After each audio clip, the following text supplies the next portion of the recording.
女人突然睁开眼，发现自己被扔在了荒郊野外，嘴上还被绑了链子。她惊慌失措地向树林深处逼近。原来除了她，还有众多人也都如此。他们来自不同的地方，不知为何会被抓来此地。在大草原的中间放着一个木箱，或许里面会有他们想要的答案。帽子哥想要打开木箱查看情况，可大胡子立刻阻止他，认为里面很可能是陷阱。但帽子哥继续一番操作，众人害怕的四处散开。只听咔嚓一声，木箱被打开，所有人都屏住呼吸。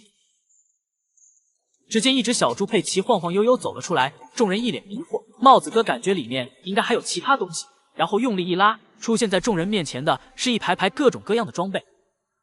小金在地面的木板上发现了一把钥匙，急忙打开了众人嘴上的枷锁。帽子哥递给小金一把装备，旁边的帅哥正准备教给他使用方法。话音刚落，突然一声枪响，吓得众人赶紧躲避。下一秒，他直接被吓傻了。就在众人发现敌人的藏匿地点时，一个壮汉拿着装备大喊着就冲了过去，没想到几个技能就将他干翻。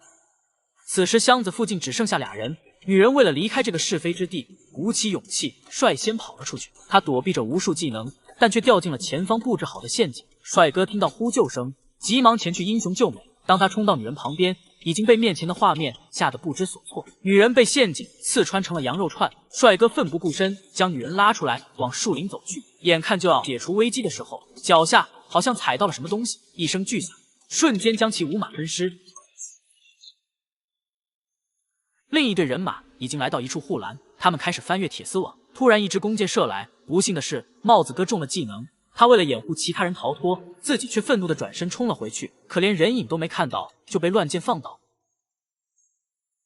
一颗手雷扔在帽子哥面前，一声巨响就上了西天。看似主角的三人被吓得一路狂奔，他们在路边发现一家超市，急忙冲了进去躲避。老板娘夫妇被吓得大气都不敢喘一下，以为遇到打劫的主，原来他们只是想借用一下电话求救。女人为了缓解尴尬，在里面吃起了零食，没想到很快就口吐白沫。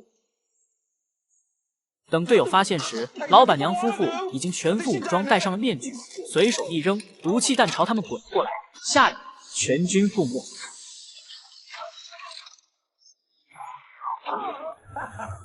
很快，一位颜值爆表的女人也走了进来，她只是为了买一包香烟。等老板娘给她找零钱时，一把按住老太太的头，将她使劲撞在桌子上。接着，她纵身一跃，跳进吧台，拿起藏好的装备，一个技能教她做人。老太太不停求饶，可女人还是结束了她。小莫补充了技能，并拿走了老 baby 的对讲。他看着面前的大奔，感觉是故意停在这里，然后经过他仔细的检查，果然发现了猫腻。这时对讲传出了声音，这让小莫得知，原来是一群有钱人绑架了一群键盘侠，把他们当作猎物，玩起了猎杀游戏。这对夫妇正是他们的对手，没想到被小莫及时发现，解除危机。突然，一架无人机从头顶飞过，正在检查前方战警，几个技能上去就直接炸机。原来是另一名猎物。两个人经过简单的交流，决定想办法离开。在途中，他们遇到一辆急速飞驰的火车，两个人不顾危险爬了上去，可里面载满了一群难民，他们不知道是演员还是真的受害者。很快，火车就停了下来，接受检查。可胖子告诉长官说自己被坏人追杀，这些难民也是假的。这时，一个非洲人告诉他，不要太嚣张了，你把事情捅到长官那里，我们都要遭殃。胖子听到这些忍无可忍，抱着他就撕扯起来。他抓起从背包里滚出的手雷，塞进了非洲人的裤裆，众人吓得四处逃窜。只听一声巨响，小莫被带到了营地。他在这里又见到了帽子哥，长官派人把他们送出安全区。可在途中，小莫感觉事情没那么简单。他双手慢慢抓住车顶把手，趁司机不注意，抬起双脚猛踹一脚，将司机踢下车，然后来到驾驶室，一脚油门彻底。帽子哥却埋怨小莫，明明我们可以安全出城，却让你搞成这样。小莫打开后备箱，发现胖子已经遇害，这才让帽子哥深信小莫的怀疑。他们经过一番商量，准备怎么逃跑时，一只小猪佩奇再次出现在他们面前。看来一场猎杀时刻即将到来。男人只是出来撒泡尿的功夫，就被身后的女人一刀割喉。小莫趁机闯进了妇人的阵地，众人听到了异响，所有人保持警惕，他们不断释放技能。出现在众人面前的竟然是一只小猪佩奇。躲在暗处的小莫，他犹如杀神附体，将这些败类干得人仰马翻。不管是释放技能，还是格斗，他的心理素质都全面碾压对方。经过小莫的一番神操作，顺利的解决了这些虾兵蟹将。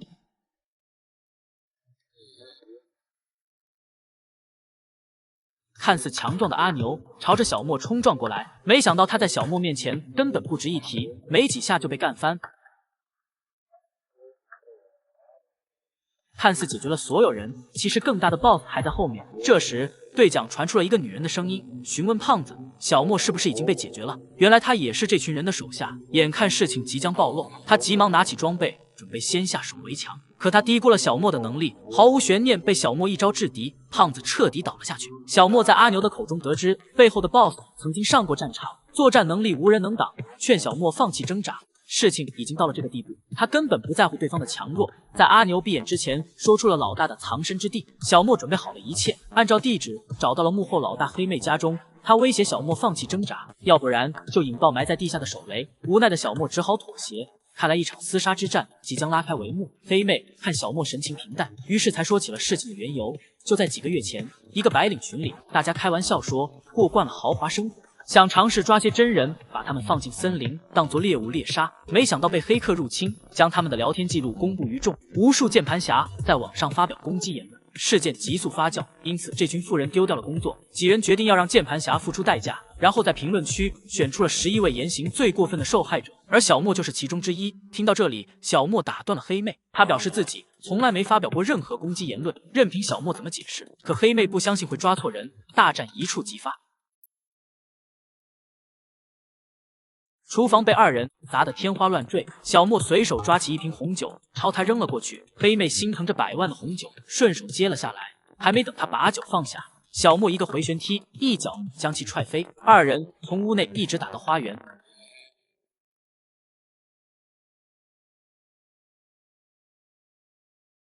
一次精彩的战斗后，黑妹拿起了装备，刺进了小莫的腹部，这让他失去了战斗力。他以为一切尘埃落定，就在黑妹准备给小莫致命一击时，他直接用身上的装备给他来了一个透心凉。